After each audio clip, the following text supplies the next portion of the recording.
Ce que vous avez sous les yeux ici, c'est un montage de chauffage à reflux.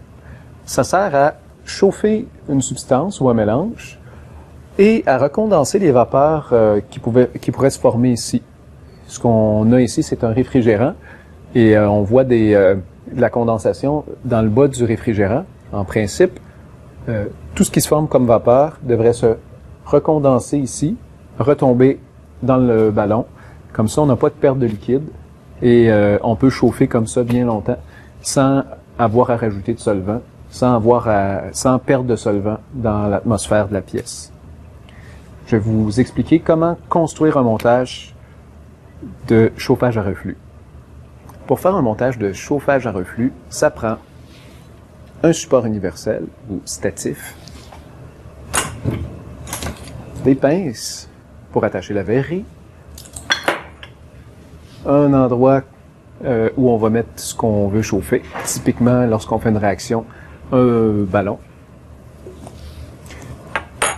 et un réfrigérant qui peut avoir différentes formes. Ça, c'est un exemple de réfrigérant droit.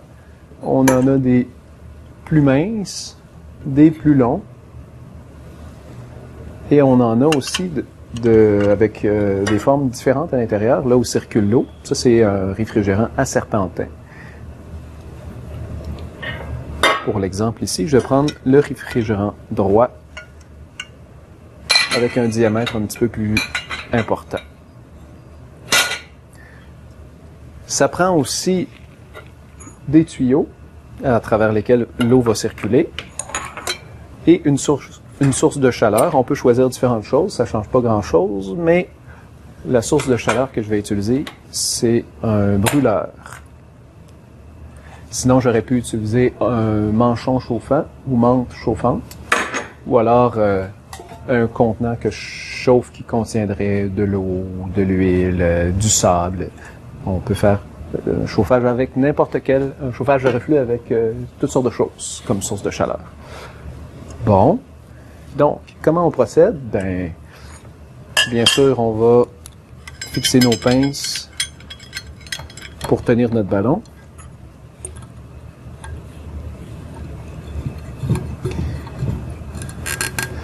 Je vais prendre deux pinces, une pour fixer mon réfrigérant, une pour fixer mon ballon.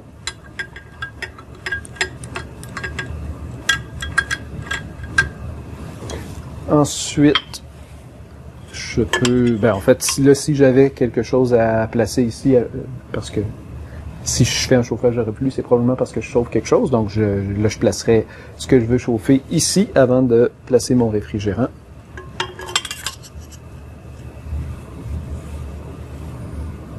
Comme ça. Ensuite, là, il faut que je place mes tuyaux pour l'entrée d'eau. L'entrée d'eau toujours en bas, parce qu'on veut remplir le réfrigérant avant que l'eau sorte. Là, il faut faire attention pour que le tuyau ne soit pas exposé directement à la flamme, pour ne pas le brûler, quand on utilise un brûleur comme source de chaleur. La sortie d'eau doit aller dans l'évier.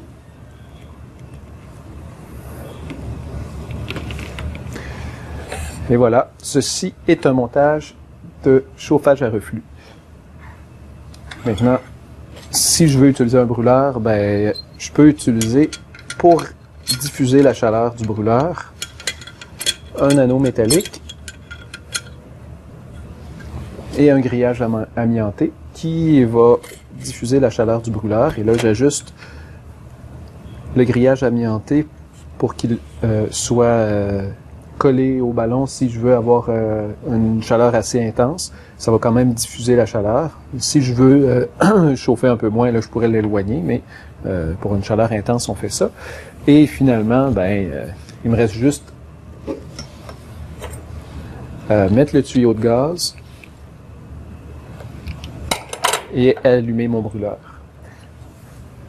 Une petite remarque, on a des tuyaux de caoutchouc qui sont plus épais, qui sont utilisés pour le vide.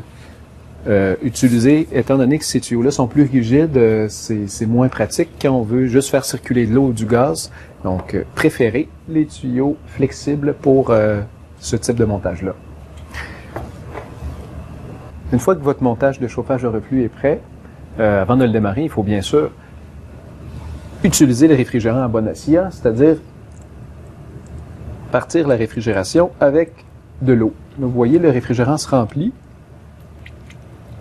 Et ça, c'est une quantité d'eau suffisante. Il faut que ça fasse un arc comme ça. Il ne faut pas qu'il y ait trop de pression, mais un petit arc comme ça, c'est une quantité d'eau suffisante. Maintenant, je peux chauffer.